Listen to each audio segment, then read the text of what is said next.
பரப்புரையைத்தான் இன்று இந்த ஜமாத் இஸ்லாமி என்ற பேர் இயக்கம் கையில் எடுத்திருக்கிறது. தான் அண்டை வீட்டாருடைய உரிமைகள். உறவுகளை விட நாம் அதிகமாக சந்திப்பது யாரை? உறவினர்கள் வருவார்கள் போவார்கள்.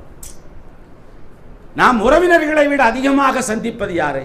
ஏன்னா அவங்க நமக்கு முன்னாடி இருக்கிறாங்க. ஜன்னலை திறந்தா அவங்க தான், வீட்டை விட்டு வெளியேறன்னா அவங்க தான்.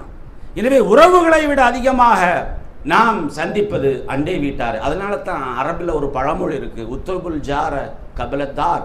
உன் வீட்டை நீ தேடுவதற்கு முன்னால், ஒரு வீடு வாங்குகிறோம் அல்லது குடிபுகிறோம் அல்லது வாடகைக்கு செல்கிறோம், புதிதாக நாம் வீடு கட்டுகிறோம் என்றால் அதற்கு முன்னாடி உன் அண்டை வீட்டார் யார் என்று பார் என்று அரபில் ஒரு பழமொழியே இருக்கு. வீட்டில் பெரிய வீடு கட்டி நீ நிம்மதியாக இருந்து விடுவா என்பதல்ல பொருள். அண்டை வீட்டாரை நீ எப்படி நடத்துகிறாய் என்பதில் தான் உன்னுடைய நிம்மதி இருக்கிறது என்று.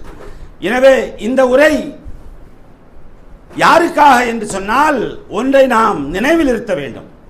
மக்கள் முஸ்லிம்கள் கூட இரண்டு விதமாக இருக்கலாம். எப்படி வேண்டுமென்றாலும் வாழலாம் என்று சொல்லக்கூடிய மக்கள் இருப்பார்கள். அவர்களுக்கு இந்த உரை பயன் தராது. எப்படி வேண்டுமென்றாலும் மனம் போன போக்கில் வாழலாம், அவங்க சொல்லுவாங்க நாங்க எங்க இஷ்டப்படி தான் வாழுவோம் என்று சொன்னால் அவர்களுக்கு இந்த உரை பயன் தராது. ஆனால் ஷரியத் என்ன சொல்லுகிறது, அல்லாஹ் என்ன சொல்லுகிறான், அல்லாஹ்வுடைய தூதர் என்ன சொல்லுகிறார்கள், அதை கேட்டு அதன் அடிப்படையில் வாழ வேண்டும் என்று தீர்மானம் செய்கிற மக்களுக்குத்தான் இந்த பரப்புரை பயன் தரும்.